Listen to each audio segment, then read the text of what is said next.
Coming up, the combine has concluded, and Michael Penix Jr. wants you to remember his name on draft night. We talk about how the QB class is surging towards the top end of this draft, what has gone on in the wide receiver room that could be deeper than we've seen in years.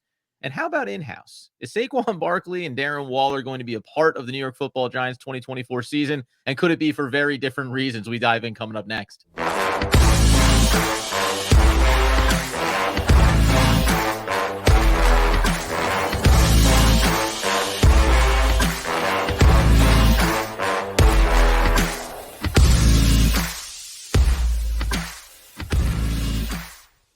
Yes, my friends. It is OGP, the One Giant Podcast, where you know that we are your hosts. Over here, Adam Armbrecht. Over there, Andrew Makowitz. The combine that was, Andy, you're healthy, you're wealthy, you're wise, and you're ready to talk about 16, get this, 16 quarterbacks that will be drafted in the top 5 this year. You know, it is unbelievable. We talk about the hysteria that goes on, and I feel like sometimes people forget that there were games that were played and tape that was shown and players making plays in clutch situations. And then all of a sudden you get to the combine and they measure really well, or they run really fast, or they jump really high, and you're like, first round talent. That is a first round talent. You know, it's I know we're going to get into the wide receiver room, but it is funny how, like, you look at some of the wide receivers, specifically in Texas, Adam.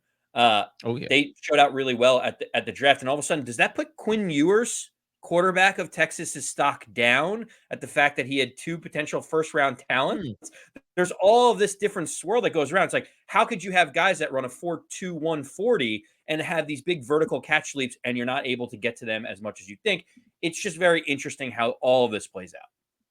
Well, shots fired from Andy at the top of the show here, obviously referring to one Xavier Worthy, who ran a blazing 4.21 official 40 time, beating out John Ross for the combine best. We will get into the wide receiver room, as Andy mentions, but first we have to talk about, obviously, Michael Penix Jr. and the overall QB class performance at the combine and what it means for this draft upcoming for the Giants and for teams overall. Before we do, we let you know that today's episode is, as always, brought to you by Personam. Ladies and gentlemen, Personam is always vigilant and always learning. It's the only network threat detection engine that your security operations center needs, and it simply detects threats that other operation management systems cannot accomplish. You got to do it. You got to get into it. You got to keep your network secure. Personam.com. Check it out today. Always vigilant and always learning. Now, Michael Penix Jr., for my money, Andy, as a guy that doesn't watch a ton of college football during the year, and then in the offseason says, okay, now I got to go back. I got to start watching all these quarterbacks throw.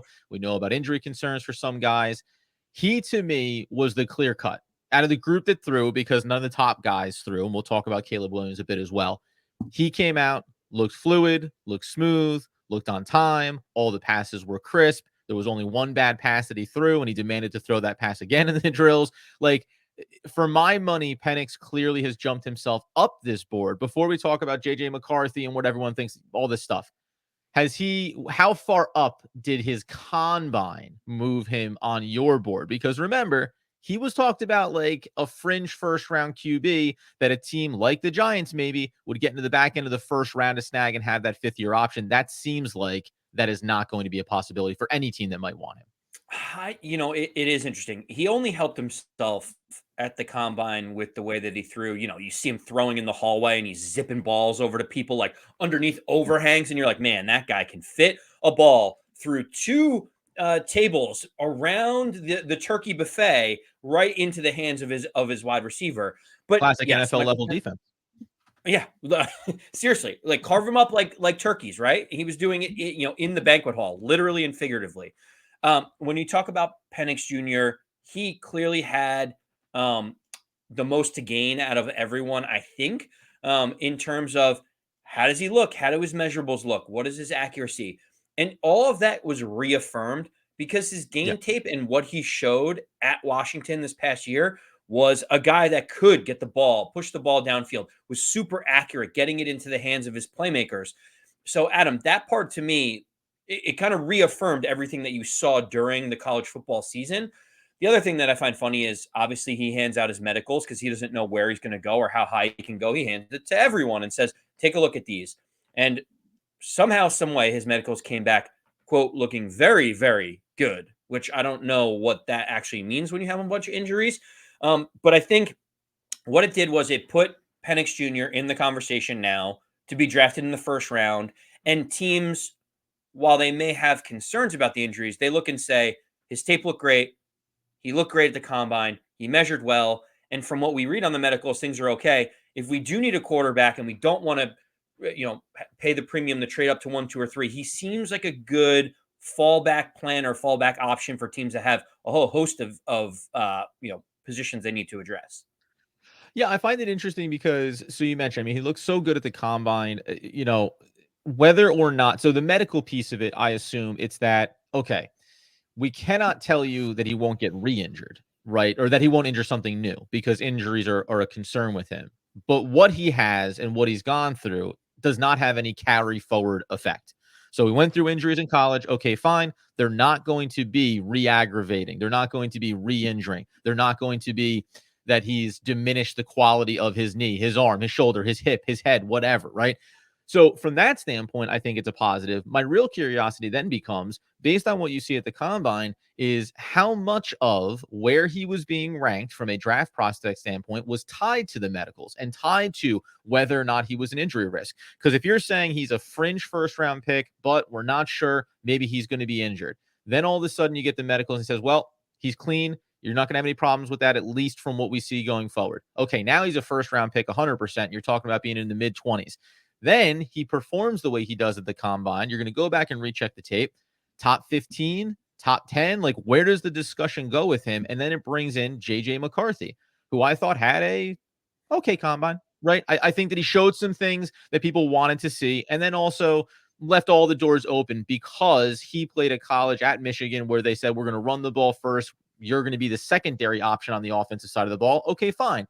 Where do you stand now on that then? Because now it's, well, the top 5 quarterbacks, some people are saying, again, top 6 picks, 5 quarterbacks go. And we'll find another quarterback to jam in there if we need to. I don't know if you go that far, but Penix and JJ McCarthy, for the way they were talked about entering the combine, to me, that feels like it has flipped. Like, it feels like you were just waiting for Penix Jr. to show up and show out at the combine to say, okay, maybe JJ McCarthy can be that quarterback, but we still have to see him get into a system at the NFL level. Still have to see him prove that he can run an offensive system if it's on his shoulders, not on a running game. Okay, I don't want to derail us because there's a lot to talk about with JJ McCarthy, but I have this Sure. thought that keeps eating at me, eating at my insides, Adam, about Michael Penix Oh, Jr. And it's very my goodness. Giants specific. Okay. Michael Penix Jr. is a left-handed quarterback.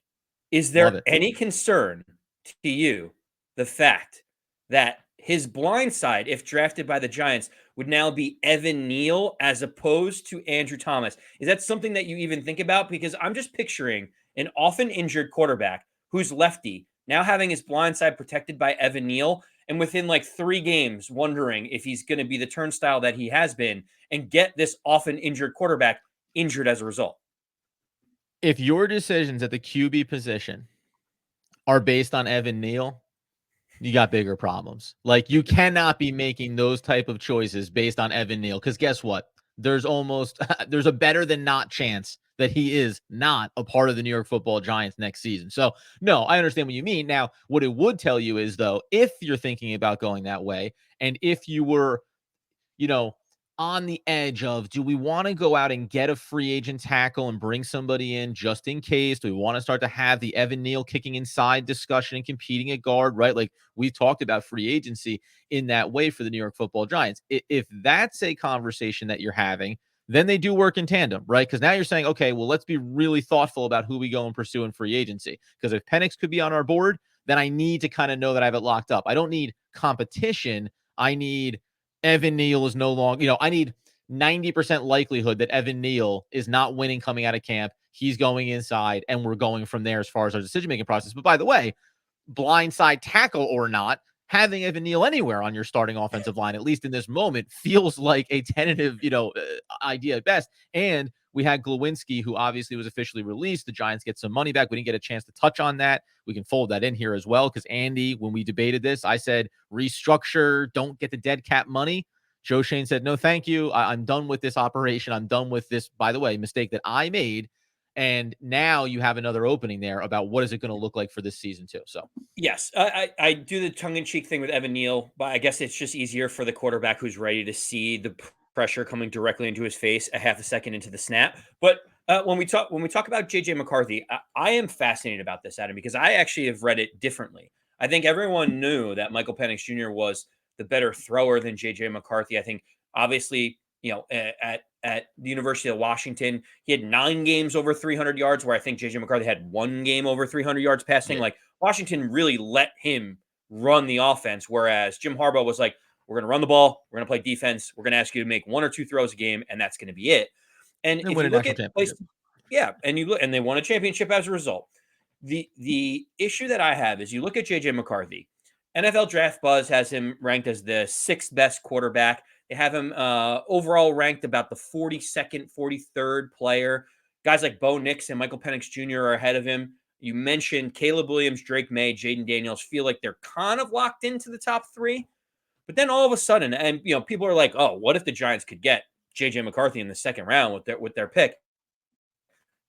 A thing happens a week later when now the reports are that the Giants might have to trade up in order to get JJ McCarthy from 6 in the draft, because quarterbacks are going to go for the first 4 or 5 picks.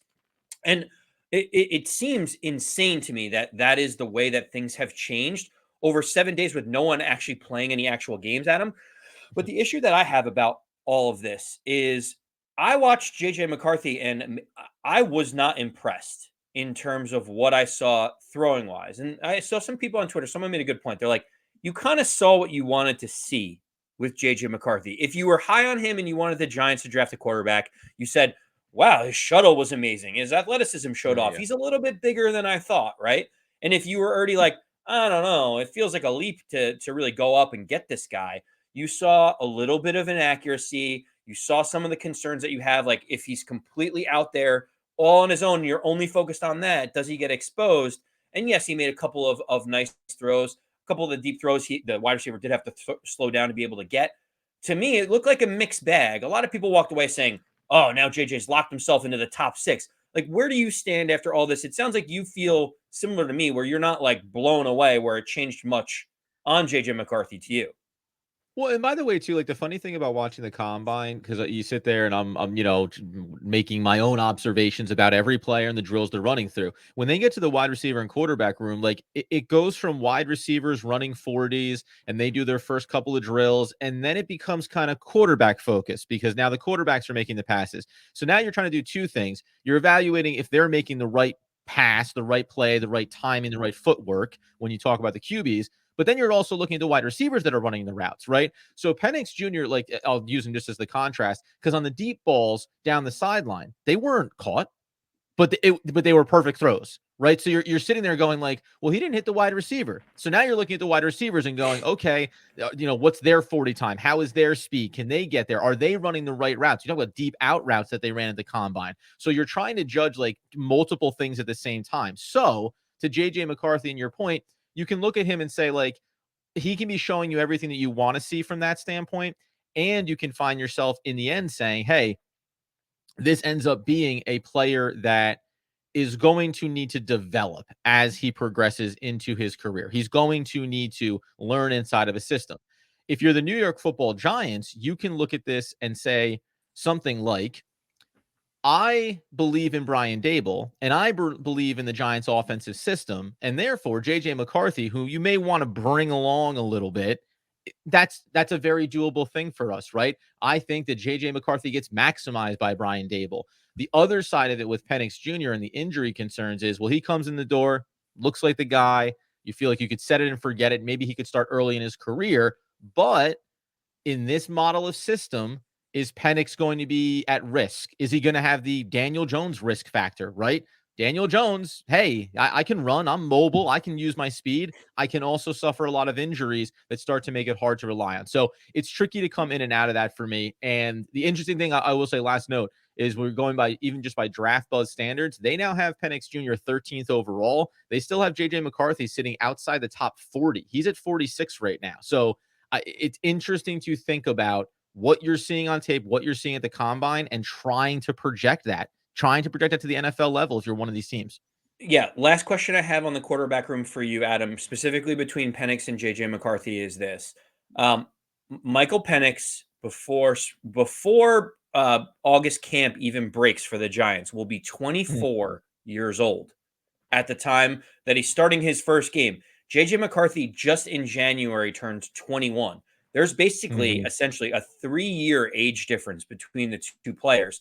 So one is younger, you see flashes, maybe you're scratching the surface of what's there. Whereas do you feel like what you see with Michael Penix Jr. is what you get? And it doesn't seem like there's more upside. So that's one of those tough things. And I want to get your feedback on this is like, is that really the equation that people are saying is, okay, we know what Michael Penix can be. He can be an above average quarterback, but man, JJ McCarthy has room to grow in his body, his frame, his throwing ability. He's 3 years younger. What does JJ McCarthy look like in 3 years if he were to have stayed in college the way Penix Jr. had? That's 100% what it is, right? I mean, at least for me anyway, it's like that's 3 years. So, you're thinking about 3 years from now, how might we compare JJ McCarthy to where Penix is right now? And then ultimately, if you think that Penix Jr. has the ceiling of X and JJ McCarthy will never be 80% of that, you go, well, who cares? Like, who cares if it's 3 years from now he comes really close? It doesn't matter. I want to know what this guy can be, because we did this with Daniel Jones too, by the way, for better or worse, when we talked about, well, he's had his injuries early on, first couple of seasons, or the team was bad. You go, hey, if the team figures it out by the time your quarterback is 26, you can still have another decade plus of quality QB play. Now, the Giants didn't figure it out for multiple more seasons, and neither did Daniel Jones. And now he's, 27, going to be 27, and it feels different at this point. So I think that's a factor, and I'll just give it as we start to turn our attention over to the wide receiver class and what that means at the top of this draft. That, remember, they mentioned this a couple of times on the combine, and I forgot about it. Because of the COVID year, you have a lot of players that are a year older inside of this draft class because they got the extra year of eligibility. Because you talk about the NIL money and the fact that these guys can make some money on their own, personalities and on their own agendas at the college level, they're choosing to stay. So there's a little bit of an adjustment here across the board about, like, what is the age that we should expect guys to be coming into the league? And that matters just in terms of, if they were judging Penix all by himself, he's like 24 years old. Well, I'd like to have a younger quarterback, 4-year, 5-year starter, young player like JJ McCarthy. I mean, I think, interestingly enough, in another world, if Harbaugh wasn't leaving Michigan, if JJ McCarthy, if you had some weapons you were thinking were coming in your recruiting class, like, maybe there's a world where McCarthy looked at it and goes, next year's the draft class I want to be in, right? Like, there's some timing things here for McCarthy where it just made sense to go now to the NFL, understanding you're not going to be maybe one of the top 3 or even top 4 QBs taken. Yeah, and when you're speaking about timing, Adam, I think Oh, about timing's the everything. wide receiver class and the Giants' need for a number one wide receiver. We've obviously documented it at nauseum over the season with looking how Paris Campbell didn't work out. Sterling Shepard was on his last legs. Isaiah Hodgins is going to be a free agent. The Giants have a lot of decisions to make. So I think you especially have had a keen eye on the wide receiver class at the combine, thinking the Giants will address it through the draft, right? Dude, yes, first and foremost, I like Darius Slayton I'm having on this roster. I like what Wan'Dale Robinson showed. Talked about him a couple of weeks ago and how, like, I think his season was actually grossly underrated if he can be healthy going into year 3. I think the Jalen Hyatt piece is interesting, right? Raw talent, needs to really learn the routes and all those types of things. We had a lot of fans complain about, hey, why isn't he getting more reps? Well, if he's not ready, he's not ready. And putting him out there and having him look bad is only going to expose him and only going to have the fan base go the other direction, right? What a waste, what a bust. Took a guy in the 3rd round, never should have done it. So when you think about this wide receiver class now, though, it is insane to go and look at this class and think about, and you actually, I think you were texting me one of these names. Okay, Marvin Harris Jr. is a clean cut. He didn't do anything there. Neither did Neighbors. Odunze looks every bit of the part. Nothing to not love about it. Stayed after, as you were texting me, after the combine's over to work on drills. Really wants to get his 3-cone numbers down a little bit lower. But then you get to a guy like Brian Thomas Jr. Brian Thomas Jr. was projected to go somewhere in the back end of the 1st round. But everything about him looks like it can be a player that's worthy of a top 20 selection, to say nothing of guys that we now mentioned coming out of this combine. A player like Texas. We mentioned Xavier Worthy. Watch Roman Wilson out of Michigan. He looks pretty darn good at the combine as well. There's a handful of other guys. I thought Thrash put on a pretty good show for himself. All of these dudes, and Brian Jr., by the way, ran a 4.34. Thrash ran a 4.46, so he's more of a possession guy. The 4.22, 4.21 official time for a guy like Worthy. I don't know what to make out of this now, because on the one hand, if you're the Giants, are you going quarterback or not? Well, if you're not going quarterback, then you're in a prime spot to get an elite player. How far is the gap from the elite wide receiver playmakers that are looked at as top 10 to the guys that are looked at maybe rising at back end of the first round or even in the second round? And what other needs are there? Like a player that you mentioned the other day, edge rusher, Turner, like where are we in this spectrum of needs? And maybe offensive lineman all of a sudden like comes back into the fray here based on how other teams are pursuing the top end of this draft class. Well, okay, Adam. So we were talking a little bit about this pre-show. Peter Schrager on Good Morning Football on NFL Network. He came out and he said, "This is if you need an offensive lineman, this is one of the deepest classes that he's ever seen, especially with high-end talent." Right? And he said he expects there to be potentially 12 offensive linemen taken in the first round. 12 offensive linemen. We just talked about the quarterback room. There's easily 5, if not 6 quarterbacks potentially going to go in the first round, right? That's 18 players that we already are checking a box for. Then we talk about guys like Dallas Turner and other edge rushers. Then we have the cornerback position. We haven't even addressed the wide receiver room yet. There's only so many players that can go in the first round at all of these top flight areas. And so wide receiver appears to be extremely deep based on all of the measurables that everyone is showing here. I kind of look at this a little bit differently for me. It feels like there's still questions about the quarterback position, but the wide receiver room, we obviously know that we need a number 1 top flight wide receiver. So I'm breaking a little bit of news to you because I don't know if you just saw it, but it came across my desk just a second ago. When we talk about the wide receiver room, Mike Evans is a free agent or was a free agent on the market. And he has now signed a deal. Adam, if I were to ask you, what do you think his deal looks like without cheating? Tell me what. I won't cheat. All I know is that he said he wanted to go. He wants to try to win. He wants to win a championship. Didn't want to go with a rookie QB, right? That was clear set out there. So I'll be curious to see where he landed. But let's assume, gosh, well, I'm trying to remember what the other highest number was. Like it was like almost mid-20s was where like the wide receiver. This thing's going to be close to 30. It's going to be close to 30 AAV. So he just he reached an agreement with the Bucks during their negotiation period, which stay with the Bucks. Just stay with the Bucks. Yeah, sure he did. Yeah, because he wanted that top tier quarterback that they don't have on the roster right now and a chance to win, which I don't know if you can in Tampa Bay. He signed a 2-year, $52 million deal, so he's making $26 million AAV. Okay. So yeah, only a 2-year upwards deal. Over 25, getting closer to 30. Tyreek Hill's making $30 million. The reason why I brought this up is it just shows that there are certain positions that the money gets crazy to have to solve it in free agency if you don't get it right during the draft. Like we talked about, that's a really good contract for the Bucks, by the way. Like that's like a short term, it's big money, but you have the cash to spend. Like you'll keep Baker Mayfield. Like it seems like obviously you're going to keep Baker Mayfield around. Like that's a nice little short term thing for the Bucks. Sorry, if they signed Baker for $30 million instead of $40 million, they basically wrapped up those 2 guys for the same price anyway. So it's like I think that works for them. But it just shows that those types of positions like wide receiver are so penal to have to figure out in free agency. We talked about the guard position and how there's a whole host of guards. I personally, and I know you like Robert Hunt as well, Jonah Jackson from the Lions is there. There's talk of them making 10, 12, $13 million. Like the difference between getting one of those guards is like 13, $14 million. And so that's why this is so important for Joe Schoen to figure out. And people may say, well, that's why we need a quarterback.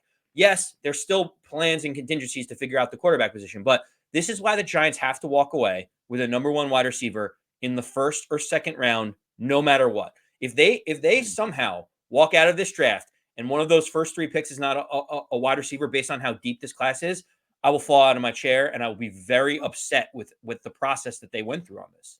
Stay tuned for that because that could be exciting, right? Andy just kind of falls off the screen. That's what happened earlier in the episode. If you're watching on YouTube, when the screen went black, that's just sometimes things happen where Andy gets so blown away he can't even be seen visually on the spectrum of the human That was eye. Mike Evans' agent giving me a call, just letting me know the details of I the had to deal. hop I on. had to just pop out really quick. Apologize Right? about Can that. I break this? Can I break this Yes. live on OGP? Is Very it good. Thank you official? so much. Here, yeah, and I think so. Here's what the interesting part about it is when we talk about other positions. I agree with you. The price point in free agency dictates that you want to try to attack these positions, especially when there are already needs in the draft. And if you're the Giants and you look at like the linebacker core and you look at the edge rushing groups, so you do have to. This is why I think it's interesting because you do have to strike this balance. If you're at 6, say you can't trade, if you can't trade back at all and you're at 6 and you're locked in, okay, take Odunze, right? Love him, no looking back, even if we think that the draft class is closer and whatever, but that's our guy. Great. Got the weapon. Well, now when you come up in the second round, you are right on the fringe of going into a slightly less impressive linebacking group. I thought edge rushers played pretty well at the combine. You like showed you some things, but so you are trying to balance the depth of the positions in the draft and then the price point of it. And there is going to be a balance act here of like, okay, we didn't get the 5th year of control on a wide receiver, but we still have 4 years. So, like, to your point, the class is deep, top of the second round. You have multiple picks. You need to fill these needs. It is important to understand where you're going to be down the road, but I don't want to be short sighted to say you force yourself to take positions when you look at where the depth is overall of the class and you need to fill other needs. So now you can go one of two ways with that, and we'll talk about it all off season. Free agency, how do you address it, right? How do you take one of those needs off the board, even if you like the class? The hard part for Joe Schoen and the Giants right now, they have not been high-level successful either route when it comes to the offensive line. When they do it in free agency, there's been a lot of misses. When they do it in the draft, there's a ton of question marks. So, like, that's the hard part for me. Is like, I don't know which way they should go because they haven't shown me that they are great at doing it. We know new offensive line coach. You want to see these guys get on track. I'm very curious if the Giants are going into this year still banking on one more of those guys to step up and take over for a Glowinski so you don't have to feel like you're in a 3-position need across the offensive line. Okay, well, so here's the way I'm thinking about it, and this is going to be the way that I'll pose the question to you. If we do think the Okay. Giants are going to get a quarterback in the draft at some point in the first 3 rounds, say, we think Yes. they're going to do something. The question is, would you rather sit tight at 6 and take JJ McCarthy or Michael Penix Jr. If you like one of them more than the other, and Sure. then see how things fall and try to trade back into the first round and get a Donnie Mitchell or a Xavier Worthy or someone that you feel like is an explosive playmaker at the wide receiver position? Or would you rather do it the other way, which is take someone like Rome Odunze or Malik Neighbors at 6 and look to trade back into the first round for a JJ McCarthy or a Michael Penix Jr. or a Bo Nix or whoever you've identified that you like? Which is the path that you would rather the Giants go?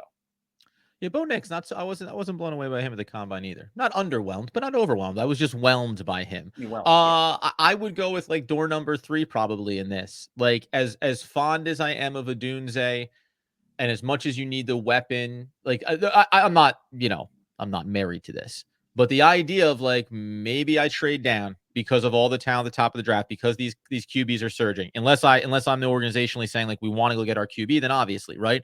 But if I'm not committed to that, and I can trade back and I can pick up another second round pick this year and maybe another second round pick the year after, right? And set myself up for draft classes going forward, then I can still work the option of moving back in because I have multiple picks in the second round, or I can just kind of dance, or I can just dance around the draft board, go get the guys that I want. And when we have these conversations, we always come back to what?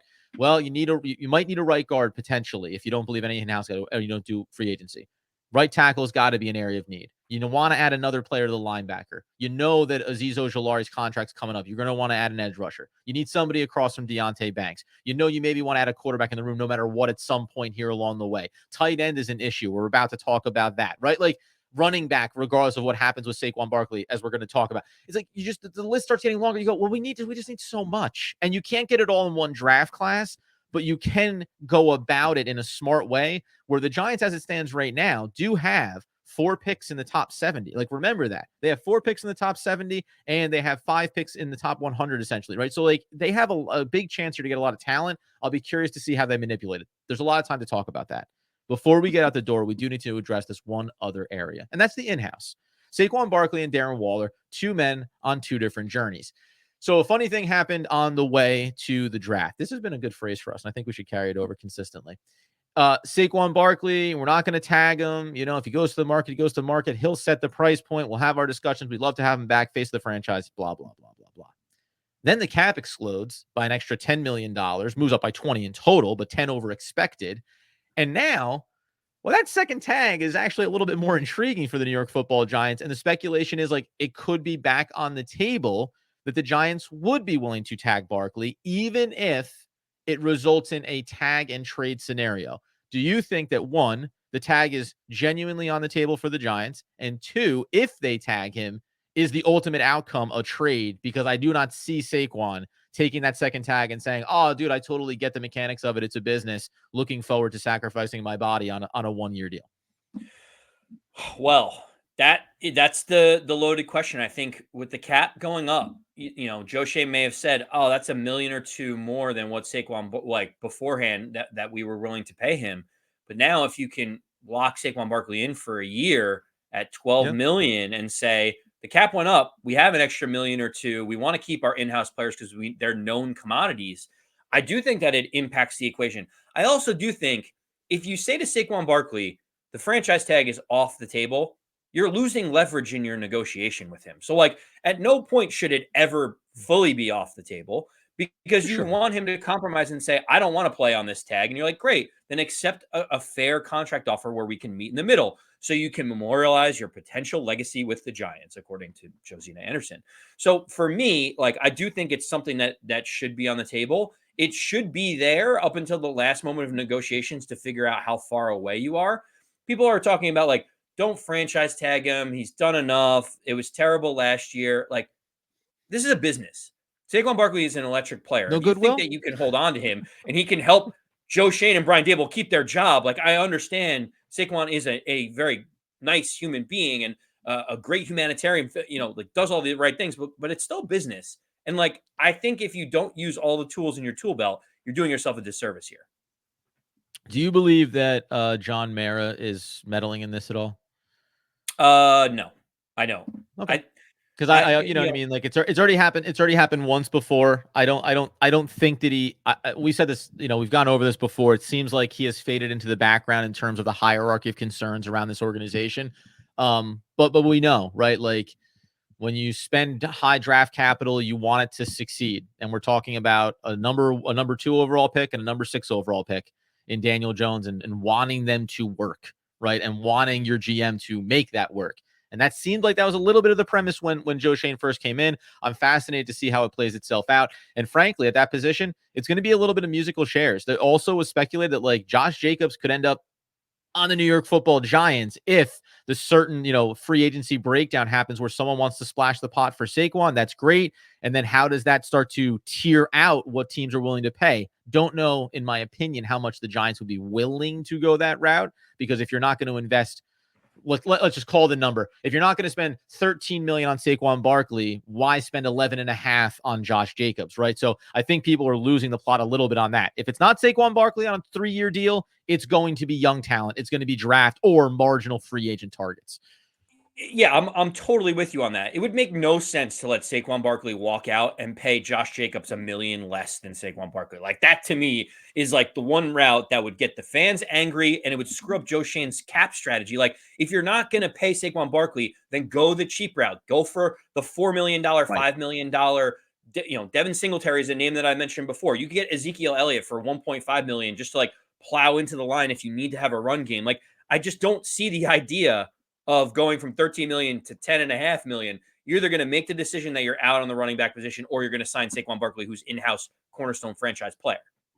You know what I don't understand the idea about, Andy? Trading a 3rd-round pick for an often injured tight end who now is considering retiring. No, wait, he's not going to retire. Hold on, he may. Darren Waller basically was like, I think I'm going to retire. And then, like, 6 hours later, I was like, I don't know, man. I'm just weighing all my options. And he's like, all right, maybe I am going to retire. we got into this with a couple of people who talk about and cover the Giants and stuff, and it's not really that bad. Even if he retires, it's terrible. It doesn't matter what you go look at the draft that year and whether or not the third round pick could have turned into whatever. You spent a third round pick that you got from Kadarius Toney. That was a great move, and you ended up getting essentially nothing. Like, you got a somewhat productive, when healthy, tight end who's older, who has an injury history, and now is contemplating retirement. And guess what I am never a huge fan of? A player that's considering not wanting to play football anymore, sticking around to play football for another year. If you are the New York Football Giants, man, you did it with Glowinski. I think you have to let this thing play out in terms of Darren Waller and his, quote, decision making.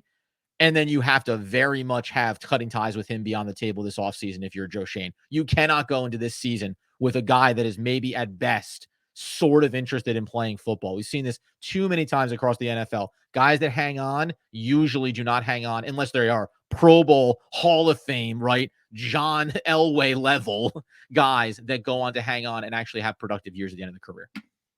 So this is interesting because we talked about whether or not he'd be a cap casualty. I actually, when we did our cap breakdown, said I would be considering moving on from Darren Waller because of all of the injuries. And then this comes out and I'm like, oh, see, this is what I'm talking about. This is like how you can't rely on the guy, not only because he's often injured, but now he doesn't even have the desire to play because he's often injured. That's very difficult. The thing that I keep going back to on this is there something else? Is there something else going on here? Adam, just remember, like, his contract, he's got 3 years left on his deal, $15 million in 2025, $17 million cap hit in 2026. Like, is this a negotiating ploy to try to get them to restructure his contract? Is this something where he wants more guaranteed money in order to play? Is this something where he's like, maybe I don't feel like playing, and it puts you in a little bit of a bind here where you have to, like, just eat $7 million in cap? And Joe Schoen, you're the one that traded a third round pick. So, like, I'm just wondering if there's something else to this, because, like, just out of nowhere saying I'm undecided on playing seems bizarre to me. To call upon one of the great tent poles of cinema, Biff Tannen, think, McFly, think. You're going to show up and tell me you want more money after barely being able to play for us when you're locked into what could look like one of the worst contracts at the position in the league over the next couple of years? Get lost. I'll use another line. Make like a tree and get out of here. You have to be out of your mind. If you're Darren Waller and his agent, this is like, that would be objectively, what are you doing? Like, you like, what, excuse me, Mr. Waller, like, what do you think is going on here? No, if anything, I would be going the other way with it. And the Giants are going to him and saying, hey, you've been injured. Hey, your money is totally out of whack with the production you provide. We're trying to build a team here. You're 32 years old. You want to be a part of this little journey? We need to restructure this thing in a significant way, which is when you said, we talked about all season. I said, hey, restructure it, push the money out, because the following year, you can cut him and not have any of that dead cap hit. Like, I would see that being more viable. But if he's going to throw this line out here about this, and maybe that's a part of what it is, I'll go a step further. If I throw out that I might retire and you're the Giants, we're like, well, we're not going to go to him and say, let's restructure. We're going to keep this guy around even longer, even though there's some nice outs later. Now you're Darren Waller saying, well, if I can just buy this year, then I get the more money locked in. And now it's even hard. You know what I mean? Like, I'm just trying to squeeze every last dime out of this. It's a mistake from the Giants that they brought him in here. You didn't know it at the time. It felt good for Daniel Jones in the offense. That's great. It didn't work out. And now you're between a rock and a hard place, and you're potentially going to have X percentage of your cap tied into a player that has no reliability. Well, and the words around the combine are that this is not unexpected, that, like, they kind of gotten wind of this, and throughout the combine process, they have been looking at tight ends, and they're not looking at top of the line, top flight tight ends, because I do believe they think very highly of Daniel Bellinger, who is in-house, who showed flashes his rookie year and then kind of took a backseat to Darren Waller this past year. Most reports are saying they're looking for a tight end number 2, maybe a blocking tight end, maybe someone that, in case Waller goes, we elevate Daniel Bellinger back to the starting role, and we have someone in 12 personnel that we can work with there. So the Giants are already making their contingency plans in case Waller decides to go, and as well they should. They should be doing this even if Waller decides he wants to come back because of the injuries that he has had. You need to be able to have a capable third tight end to potentially leverage if you think that Darren Waller is going to come back and he has all these hamstring issues from before. Yeah, I liked watching the combine. Holker, I thought was a nice prospect. He obviously had a good moment for himself where he didn't realize that the gauntlet drill hadn't quite concluded yet, and ended up making a great one-handed grab. But he's kind of he's a nice tight end that you see there, and you're talking about mid-round guys that you can take. To your point, no matter what, hey, you want to bring in a third wide receiver here and prepare for a 32, 33-year-old Darren Waller to maybe have more injuries. That it sets up a continuing conversation here. During this week, we are going to discuss Danny needs to bring up Russell Wilson. He wants to have a real conversation about that for the New York Football Giants. We need to get deeper into the offensive line in this combine and how that breaks down from spending in free agency. We also need to talk about the linebacker room. There is a player that I highlighted, wrote up over on onegiantpodcast.com or on Substack, wherever you want to find me, that there are players in this linebacking core that you want to target too. So there's a lot of things for the New York Football Giants to figure out here. And next episode, by the way, shout out to, I want to make sure that I get this right because I said that I would and we can't ran out of time. BJ Reddy, this is over on YouTube. You asked us a question about a player potentially targeting in free agency or in trade. We will address that next week. We're going to start kicking off some questions from OGP Faithful. Last notes here, Andy, before we close out? I was just going to say, we also are going to talk about the running back room because there is some big Yes. decisions looming. The franchise tag deadline is fast approaching. It might only be like 24 to 48 hours away, Adam. So by Oh, the it's time we come Tuesday. in, Yeah. yeah, by the time we come into our next show, we'll know if the Giants have used that tag on Saquon Barkley, what that means. Obviously, we saw a lot of explosive running backs come out of the combine. It'll be interesting to see if the Giants don't decide to tag Saquon Barkley, who are the potential guys in the draft the Giants and Joe Schoen could go get that maybe could be a good compliment to Eric Gray and others in the room. You better believe it, guys. A reminder to go over to Pietential.com. It is an online assessment tool that sets benchmarks for your well-being, gives you tools to improve, and also tracks your progress over time. It's 100% for free users and something that every player coming out of the combine and going towards the draft should be utilizing. Pietential.com. Check it out today and check us out on One Giant Podcast over on YouTube. Subscribe, turn on the alerts wherever you get your podcast needs fulfilled. On social at One Giant Podcast, at Andy Mac 214 and at Adam Armbrecht. Until next time, as Andrew Makowitz would want, need, nay, demand the people know. As always, let's go Big Blue.